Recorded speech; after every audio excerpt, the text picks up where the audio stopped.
La puerta se cerró con un clic suave, casi educado. Y aún así, sentí que algo se rompía. El eco del motor alejándose por la calle me dejó sola en la cocina con una taza de té humeante entre las manos. Manzanilla. El olor era tibio familiar.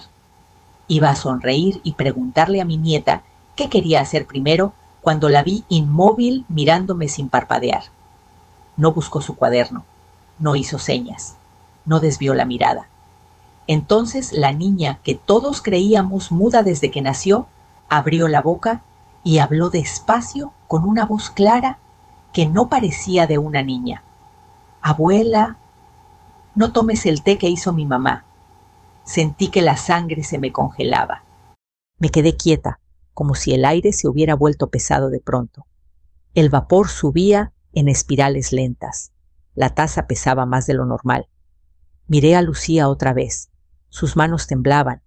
Sus ojos enormes tenían miedo. «¿Qué dijiste, mi amor?», susurré, y mi propia voz me sonó ajena. «No lo tomes», repitió. «Te va a hacer dormir mucho». Dejé la taza sobre la mesa con cuidado, como si pudiera explotar. Me arrodillé frente a ella. «Lucía, ¿puedes hablar?», asintió. Apretó los labios como si temiera haber hecho algo mal. Siempre dijo, pero no debía. Un frío me recorrió la espalda. El reloj de la pared marcó las 4:10 con un tic seco. Afuera el sol seguía brillando como si nada. Dentro de mí todo empezaba a desmoronarse. Para entender cómo llegamos a ese momento necesito retroceder. No solo unas horas, sino varios años. Porque lo que ocurrió esa tarde no nació de la nada. Creció en silencios, en confianzas mal puestas, en miedos que yo preferí no ver. Me llamo Elena Martínez. Tengo 58 años. Soy viuda desde hace 6. Viví toda mi vida en el mismo barrio de Puebla, en la misma casa que levanté junto a mi esposo ladrillo por ladrillo cuando éramos jóvenes. Y creíamos que el tiempo siempre estaría de nuestro lado.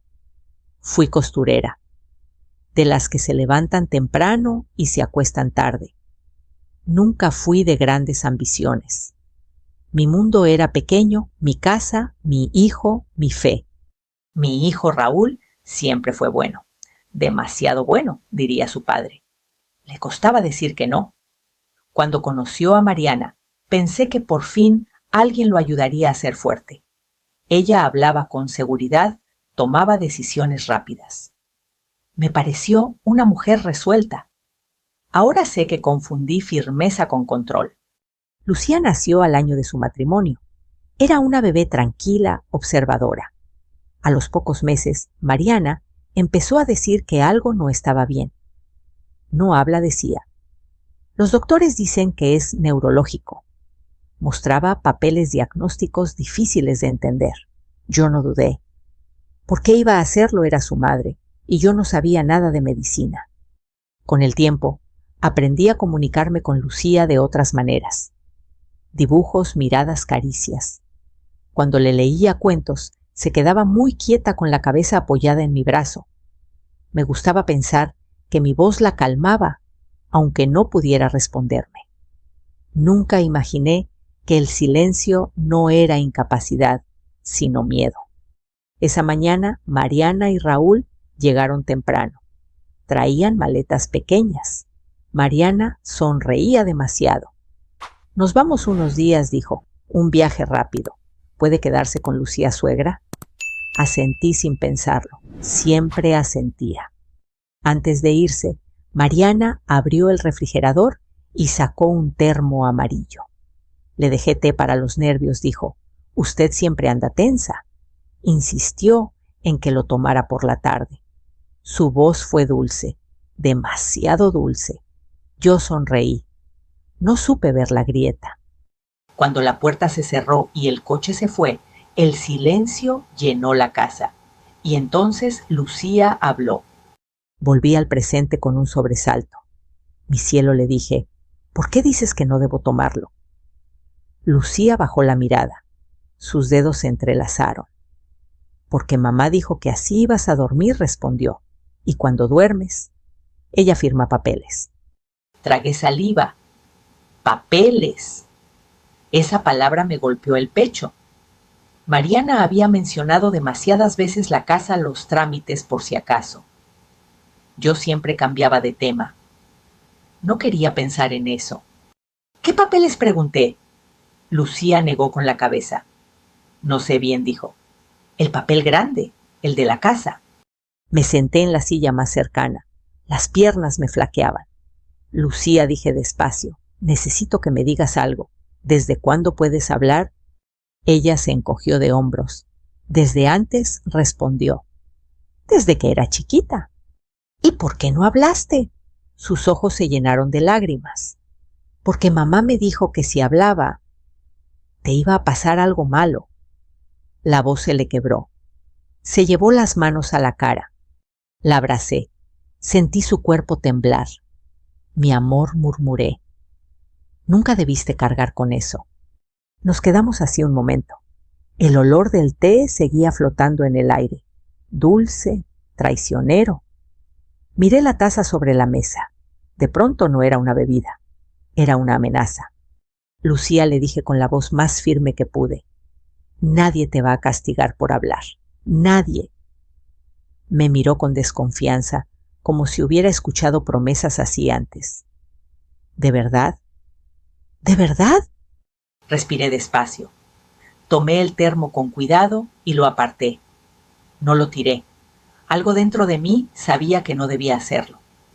Vamos a sentarnos, dije, y vas a contarme todo, poco a poco. Mientras caminábamos hacia la sala, sentí como una duda dolorosa me atravesaba. ¿Y si estaba equivocada?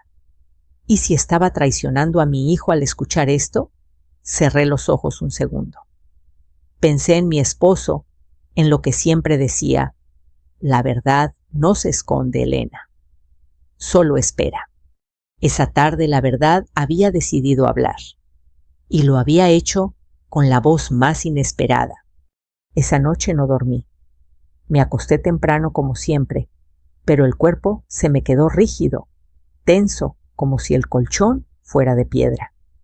Cada vez que cerraba los ojos, veía la taza de té humeando sobre la mesa, el color amarillo del termo brillando bajo la luz de la cocina. Escuchaba el tic-tac del reloj del pasillo y contaba los segundos preguntándome en qué momento había dejado de ver lo que estaba frente a mí. Lucía dormía en la habitación contigua. O eso creía. Me levanté 2 veces para asomarme con el corazón en la garganta, temiendo encontrarla despierta, llorando en silencio como tantas noches debió hacerlo antes.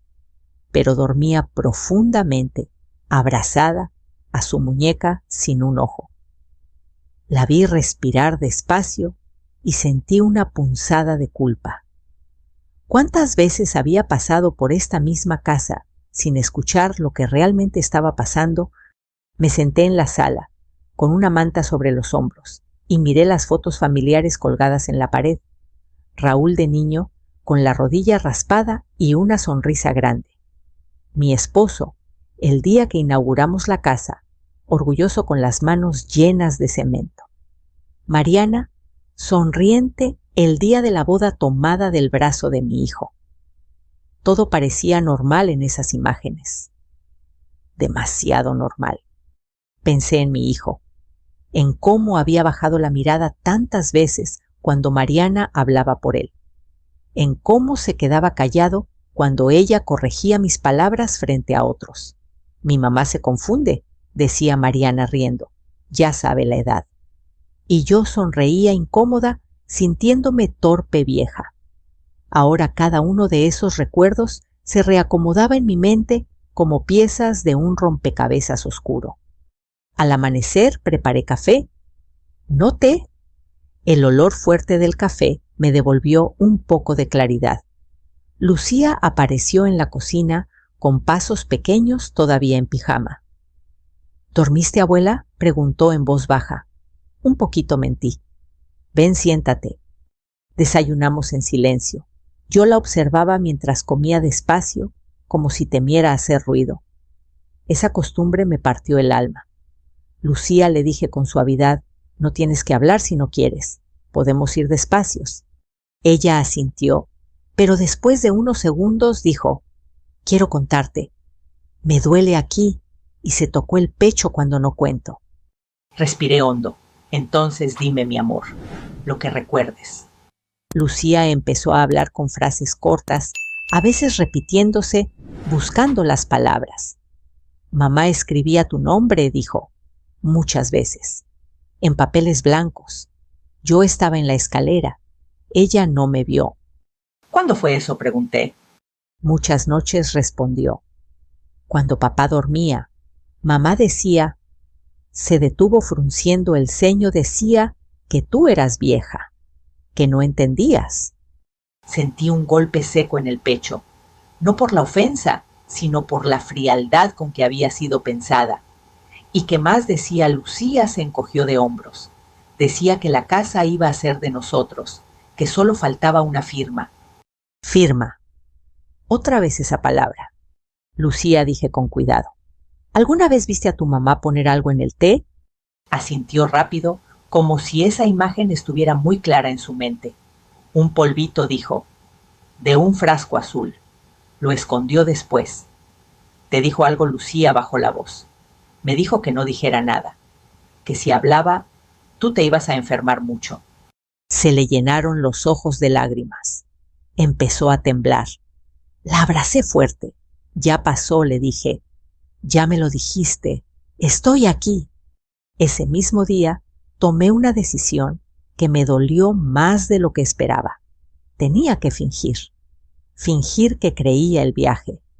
Fingir que confiaba. Fingir que el té me había hecho daño. Y para eso necesitaba ayuda. Llamé a Rosa, mi vecina de toda la vida. Había sido enfermera y siempre fue discreta. Rosa, le dije, necesito que vengas.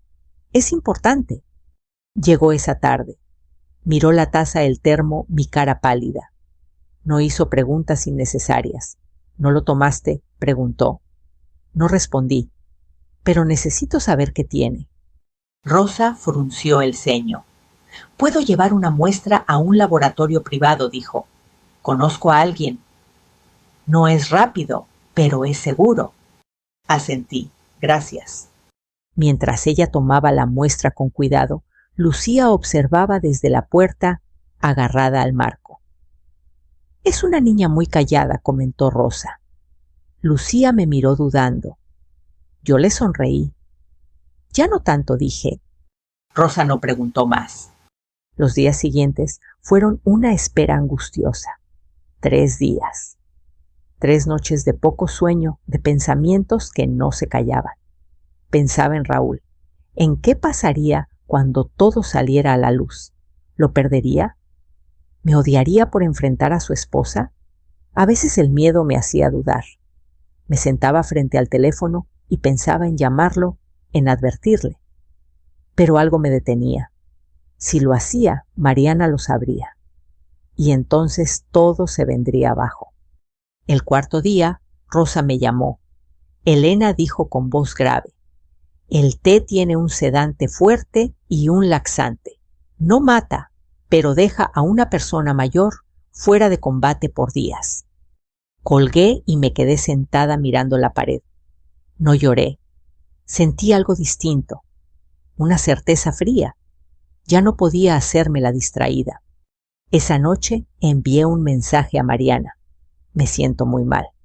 Creo que el té me cayó pesado. Estoy mareada.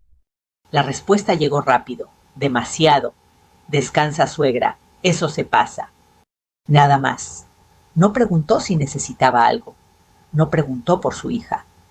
Apagué el teléfono y miré a Lucía dormida en el sillón con un libro abierto sobre el pecho. Me acerqué y le acomodé el cabello. Te voy a proteger, susurré, aunque me cueste todo. En ese momento entendí que ya no se trataba solo de mi casa o de unos papeles. Se trataba de romper un silencio que había durado demasiado. Y yo estaba lista para hacerlo. Pasaron varios días antes de que me atreviera a abrir el estudio de Mariana con calma. no porque no supiera dónde estaba la llave, la guardaba siempre en el mismo cajón de la cocina, sino porque algo dentro de mí se resistía. Abrir esa puerta significaba aceptar sin excusas que mi nuera no solo había mentido, sino que había construido una vida entera sobre el engaño. Y aceptar eso dolía más de lo que imaginé. Lucía fue quien me tomó de la mano esa mañana. «Está ahí», dijo en voz baja, «donde mamá no deja entrar a nadie». Su voz temblaba. Le pedí que se sentara en la sala, pero negó con la cabeza. «Quiero estar contigo», susurró. Respiré despacio. Tomé la llave. El clic de la cerradura sonó demasiado fuerte en el silencio de la casa. El estudio estaba impecable.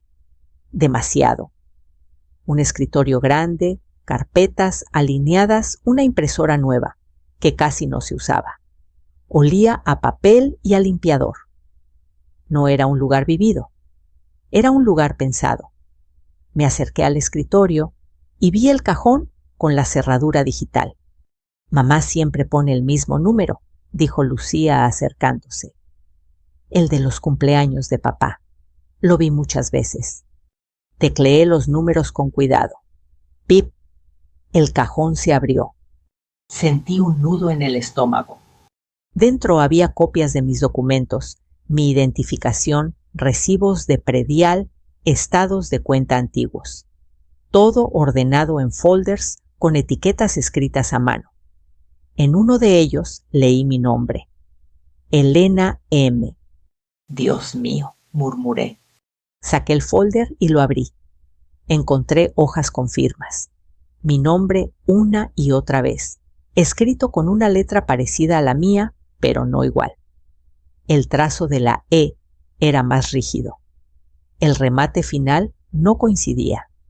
Yo había firmado suficientes documentos en mi vida para reconocer mi propia mano. «Mamá escribía tu nombre muchas veces», dijo Lucía. Se enojaba cuando no le salía igual.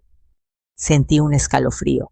Mariana había practicado. No era un impulso, era un plan. Seguí revisando. Encontré correos impresos con el encabezado de una notaría en otra ciudad. Había fechas marcadas, citas agendadas, referencias a una transferencia de propiedad. Todo estaba calculado. Incluso había una nota adhesiva con un recordatorio «Llevar copia in Elena». Me senté en la silla mareada. Cerré los ojos un segundo y sin querer recordé algo que me hizo sentir aún peor. Meses atrás, Mariana me había pedido ayuda para unos trámites pequeños. «Solo firma aquí, suegra», me dijo entonces. «Es para el banco». Yo firmé sin leer, confiada. Ahora entendía cuán cerca había estado de perderlo todo mucho antes. «Abuela», dijo Lucía, tirando suavemente de mi manga. La miré. Tenía los ojos llenos de miedo. «¿Hice algo malo?», preguntó. La abracé de inmediato. No respondí. «Hiciste lo único correcto». Respiré hondo y volví al cajón. Encontré una libreta pequeña. En ella, Mariana había escrito notas sobre mí. Se confunde con fechas. Olvida conversaciones. Fácil de convencer.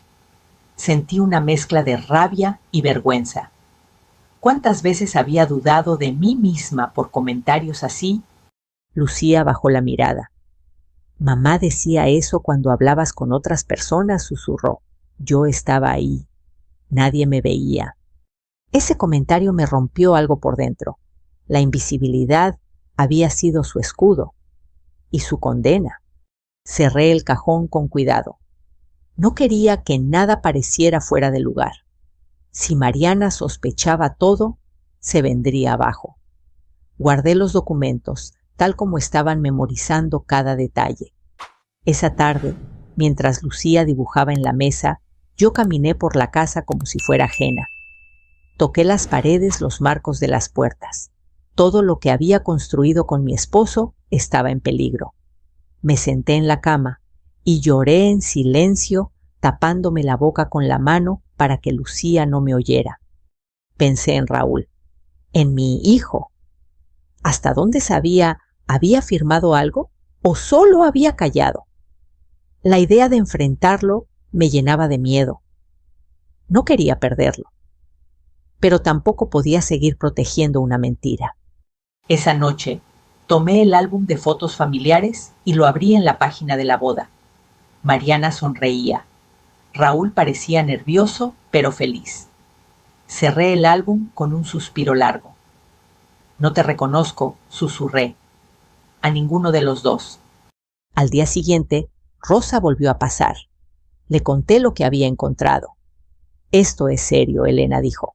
Necesitas un abogado y alguien que sepa cómo proceder sin que ella se entere. Asentí, ya lo sabía. Esa misma tarde llamé a Carlos, el hijo de una prima lejana. No hablábamos seguido, pero confiaba en él. Le expliqué todo con la voz baja, cuidando cada palabra.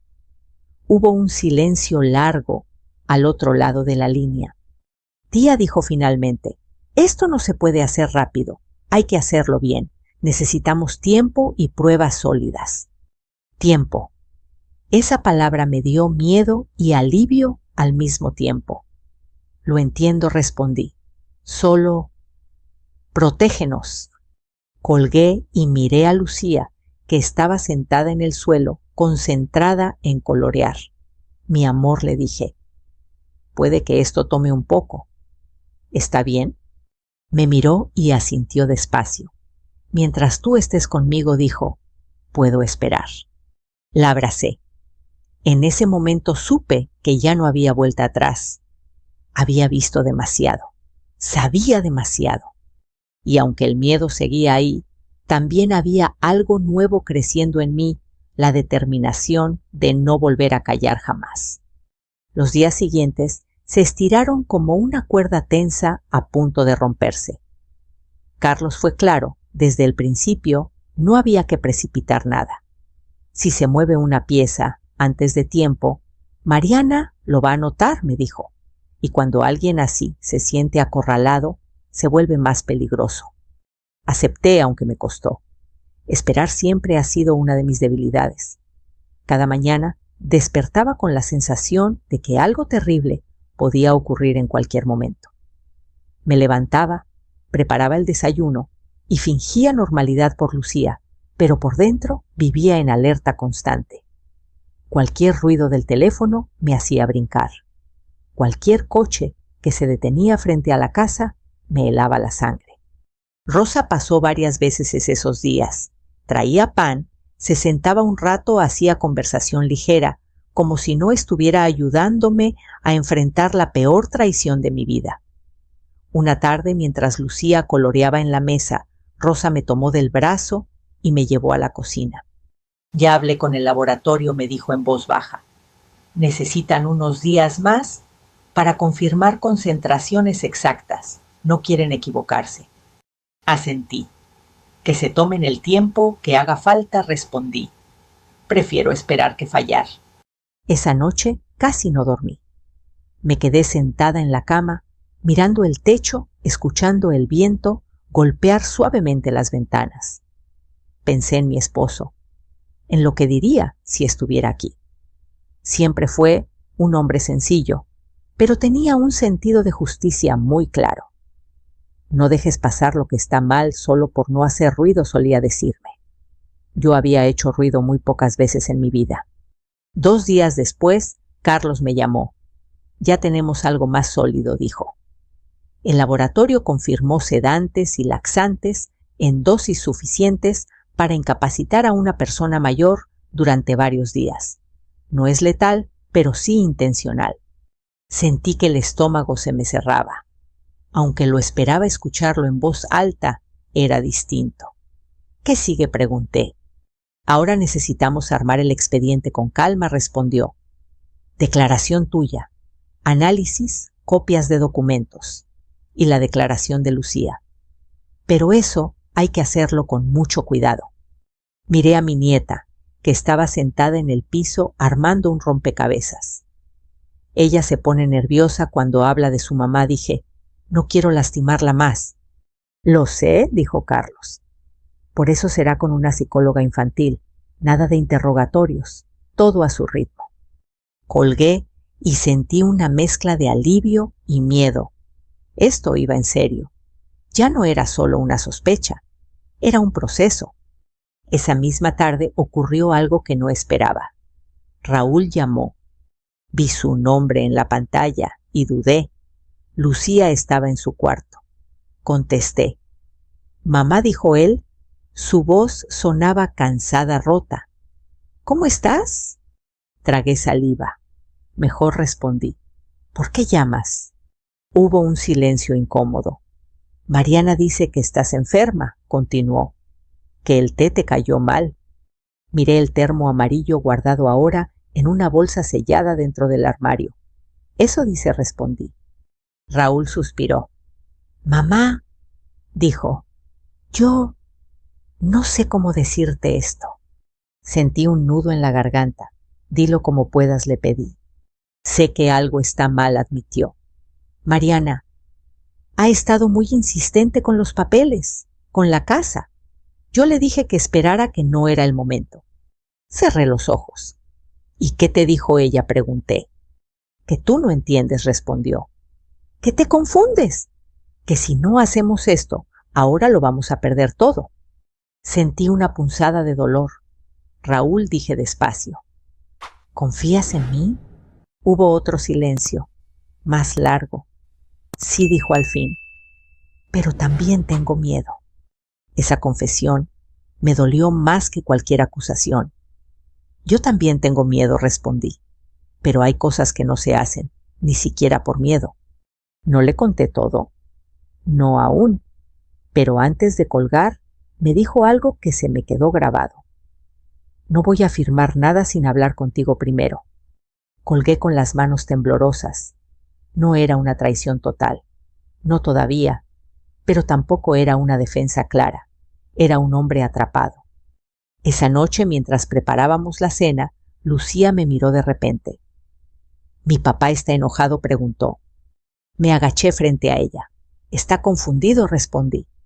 A veces los adultos también se confunden. Asintió como si entendiera demasiado bien. 2 días después, Carlos me informó que Mariana había confirmado su cita en la notaría para la semana siguiente. No la adelantó ni la canceló. Seguía segura de que yo estaba débil, confundida, fuera de juego. Eso juega a nuestro favor, dijo Carlos, pero tenemos que seguir actuando normal. Esa palabra actuando me pesaba. Llamé a Mariana y dejé que sonara hasta el buzón. Hablé con voz cansada. Mariana, sigo mal. El doctor dice que repose. Perdón por no contestar. Minutos después llegó su mensaje. Cuídese, suegra, descanse. Nada más, ni una palabra sobre Lucía, ni una pregunta real. Apagué el teléfono y me quedé mirando la pared. Pensé en todas las veces que la había defendido frente a otros, en las veces que había dicho, es buena, solo es fuerte. Sentí vergüenza. Esa noche, antes de dormir, Lucía se acercó a mí. Abuela, susurró, ¿ya casi se acaba? La abracé. Todavía falta un poquito, respondí. Pero ya estamos caminando hacia el final. Ella apoyó la cabeza en mi hombro. Tengo miedo, dijo. Yo también, admití, pero no estamos solas. Mientras apagaba la luz pensé en la semana que venía, en la notaría, en los papeles, en el momento en que todo saldría a la luz. No sabía exactamente cómo terminaría esto. Solo sabía que ya no había marcha atrás. La verdad estaba avanzando despacio, como esas tormentas que se anuncian con silencio antes del trueno. La semana de la notaría llegó con una calma engañosa. El lunes amaneció despejado, con un cielo tan azul que dolía mirarlo. Preparé el desayuno para Lucía, como si fuera cualquier otro día, pan tostado, un poco de fruta, leche tibia. Mientras comía, balanceaba los pies bajo la mesa y tarareaba algo casi imperceptible. Ese pequeño sonido me recordó todo lo que estaba en juego. 5 años de silencio no se borran de un día para otro. Carlos me llamó a media mañana. Hoy no hacemos nada, dijo. Solo observa. Necesito que Mariana se sienta segura hasta el último momento. Asentí, aunque él no podía verme. La seguridad de Mariana era la cuerda que necesitábamos tensar un poco más. Los días anteriores había seguido enviando mensajes breves calculados. Sigo débil. El médico dice que repose. Me cuesta concentrarme. Cada palabra me dejaba una sensación amarga, como si me estuviera traicionando a mí misma. Pero también sabía que esa actuación era necesaria para proteger a Lucía. El miércoles Raúl volvió a llamar. Esta vez su voz sonaba distinta, más baja. Mamá dijo, Mariana está muy nerviosa, no duerme bien. ¿Y tú pregunté? Hubo una pausa. Yo tampoco. Cerré los ojos. Raúl, dije, hijo, necesito que me escuches. Pase lo que pase esta semana, no firmes nada sin mí. Lo prometo, respondió casi en un susurro. Colgué con el corazón apretado. No sabía si podía confiar del todo, pero era algo. Una grieta en el muro que Mariana había levantado alrededor de él. El jueves por la tarde, Rosa pasó a vernos. Traía una bolsa con pan dulce y una expresión seria. El laboratorio entregó el informe final, dijo. Está completo, no hay dudas. Me mostró las hojas. No entendí todos los términos, pero sí lo suficiente.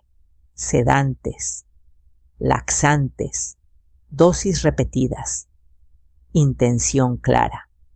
Sentí náuseas. Gracias, le dije, por no soltarme la mano.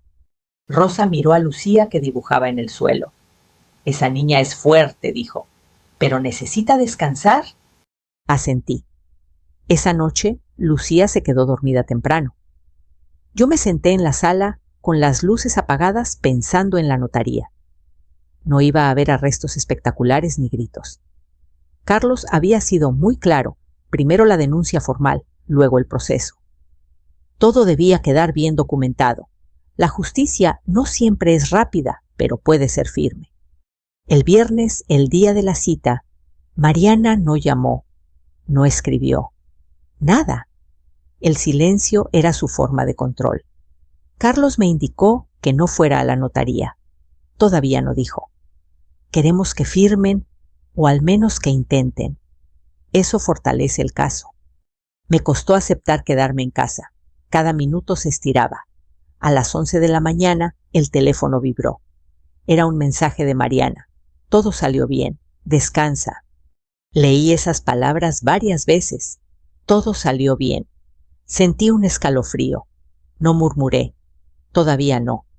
Carlos me llamó poco después. ¿No firmaron?, dijo. El notario pidió más documentos. Mariana salió molesta, pero no sospecha nada. Solté el aire que no sabía que estaba conteniendo. ¿Y ahora presentamos la denuncia?, respondió. Con todo. Ese mismo día por la tarde, llevé a Lucía con la psicóloga infantil que Carlos había recomendado. La sesión fue corta. La especialista fue paciente, suave. No hizo preguntas directas. Dejó que Lucía hablara cuando quiso. Yo esperé afuera, con las manos sudorosas. Cuando salió Lucía se veía cansada pero tranquila. ¿Estuvo bien?, le pregunté. Asintió. Me escuchó, dijo. No se enojó.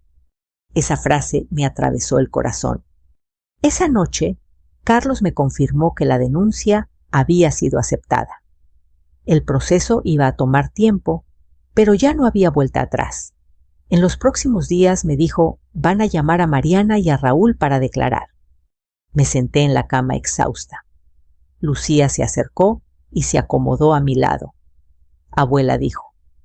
¿Ya terminó?, la abracé. Todavía no respondí. Pero ya empezamos a caminar hacia el final. Apagué la luz y me quedé despierta escuchando la respiración de mi nieta. Pensé en todo lo que había perdido por confiar ciegamente y en todo lo que estaba a punto de recuperar por atreverme a escuchar. La justicia no llegó de golpe. Llegó paso a paso. Y aunque el miedo seguía ahí, también estaba naciendo algo nuevo, la certeza de que esta vez no me iba a quedar callada. La llamada llegó una semana después, un martes por la mañana, cuando el café todavía estaba caliente y el sol apenas entraba por la ventana de la cocina. Reconocí el número de inmediato. Era Carlos. Elena dijo sin rodeos: «Ya hay fecha para las declaraciones. Y hay algo más, el Ministerio Público autorizó una orden para asegurar documentos en la casa de Mariana». Me quedé inmóvil con la taza suspendida a medio camino de los labios, cuando pregunté. Mañana respondió: «No es un arresto todavía, es una diligencia, pero es el principio». Colgué y me quedé sentada un momento mirando la pared. Pensé que sentiría alivio. En cambio, sentí un peso nuevo, porque una cosa es sospechar, reunir pruebas en silencio. Otra muy distinta es saber que todo está a punto de salir a la luz, que mi hijo tendría que enfrentarse a la verdad sin escapatoria. Lucía apareció en la cocina con su muñeca bajo el brazo. ¿Pasó algo?, preguntó. Me agaché frente a ella. «Van a hacer preguntas», le dije. «A los adultos. Tú no tienes que decir nada hoy». Asintió, pero apretó fuerte la muñeca. «Mi mamá va a estar enojada», susurró. Tragué saliva. «No lo sé», respondí. «Pero pase lo que pase, tú estás protegida». Esa tarde Raúl llamó. No sonaba nervioso, sonaba resignado. Mamá dijo: «Vinieron a la casa, preguntaron por papeles. Mariana está furiosa». Cerré los ojos. «Raúl», dije, «hijo, necesito que me escuches con atención. Lo que está pasando no es para hacerte daño, es para proteger a Lucía y a mí». Hubo un silencio largo. «Yo vi algunas cosas», admitió al fin. «Firmas, notas». Quise creer que no eran lo que parecían. Sentí un dolor sordo en el pecho. «¿Por qué no dijiste nada?», pregunté. «Porque tenía miedo», respondió. «Miedo de perder a mi familia, miedo de enfrentarla». Me apoyé en la mesa para no perder el equilibrio. «El miedo no justifica el silencio cuando alguien está en peligro», dije con suavidad. «Pero todavía puedes hacer lo correcto». Raúl respiró hondo al otro lado de la línea. «Voy a decir la verdad», dijo. «Todo lo que sé». Colgué con las manos temblorosas. No sabía si creerle del todo, pero era la primera vez que escuchaba esa firmeza en su voz desde hacía años. Al día siguiente, Carlos me acompañó a la fiscalía. El edificio era gris funcional, sin nada de la solemnidad que uno imagina cuando piensa en justicia. Esperamos en una sala pequeña con sillas de plástico. Lucía se quedó con Rosa. No quise que presenciara nada de eso. Cuando me llamaron, entré a una oficina iluminada con luz blanca. Un agente tomó nota mientras yo hablaba. Conté todo el té, los papeles, las firmas falsas, las palabras de Lucía dichas con miedo. Mi voz tembló al principio, pero se fue afirmando a medida que avanzaba. Decir la verdad en voz alta era doloroso, pero también liberador. «¿Está consciente de la gravedad de lo que denuncia?», preguntó el agente. Sí, respondí. «Y de las consecuencias. Pero no puedo callar más». Salí de ahí agotada, como si hubiera corrido kilómetros. Carlos me ofreció agua. «Lo hiciste bien», dijo. «Ahora tenemos que esperar». Esa misma tarde, Raúl declaró: «No estuve presente, pero Carlos me contó después que había hablado con voz baja, sin dramatismos. Admitió que sabía de la presión por firmar, que había visto a Mariana practicar firmas, que había callado por miedo. Su testimonio no la salvaba, pero completaba el cuadro. 2 días después recibí otra llamada. Esta vez fue de un número desconocido. «Señora Martínez», dijo una voz formal. «Le informamos que su nuera, Mariana López, ha sido citada formalmente y enfrenta cargos por falsificación de documentos, intento de fraude y abuso psicológico infantil. Me senté. El mundo pareció girar despacio. ¿Está detenida?, pregunté. Será presentada ante un juez en las próximas horas, respondió. Se le notificará el proceso. Colgué y me quedé en silencio. No sentí alegría, tampoco venganza. Sentí tristeza, por lo que fue, por lo que nunca sería. Esa noche, cuando Lucía regresó de casa de Rosa, se sentó a mi lado en el sillón. ¿Ya pasó algo?, preguntó. Le acaricié el cabello. Sí, respondí. Ya empezó. Se quedó pensativa. ¿Eso significa que ya no tengo que callarme nunca más? La miré y sonreí con suavidad. Nunca más, dije. Tu voz importa. Apoyó la cabeza en mi hombro. Afuera, el cielo se oscurecía lentamente. Por primera vez en mucho tiempo, no sentí miedo de la noche. Sabía que el camino aún no terminaba, que vendrían audiencias, decisiones difíciles, despedidas.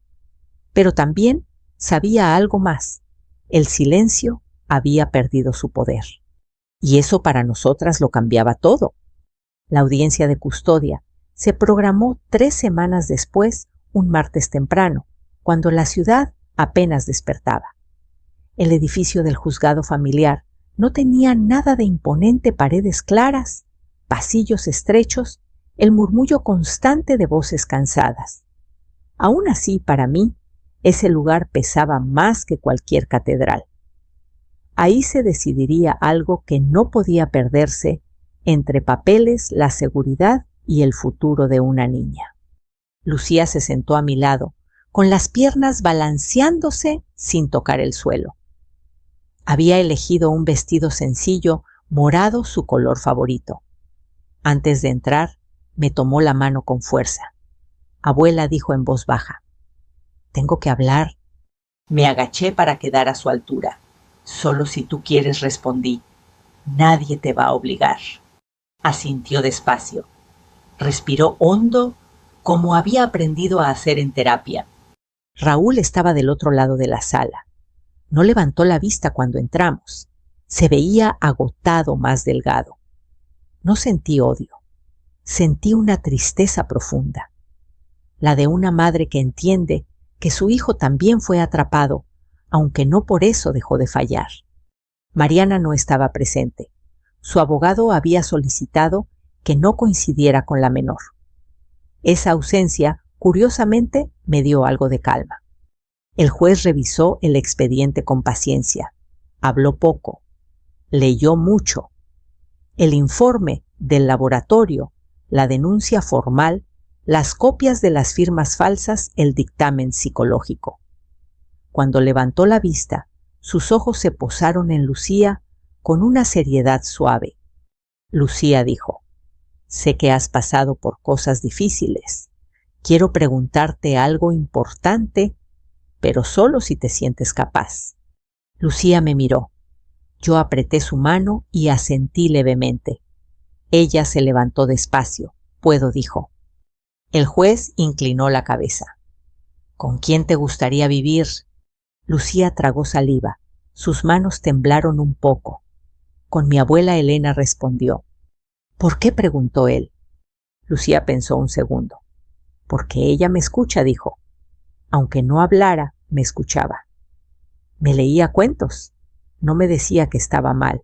Y... hizo una pausa breve. Me siento segura con ella. Sentí que el pecho se me llenaba de algo caliente, casi doloroso. El juez tomó nota en silencio. Minutos después, dictó la resolución custodia provisional a mi favor, con seguimiento psicológico para Lucía y supervisión legal para Raúl. No fue una victoria ruidosa. Fue una decisión firme, justa.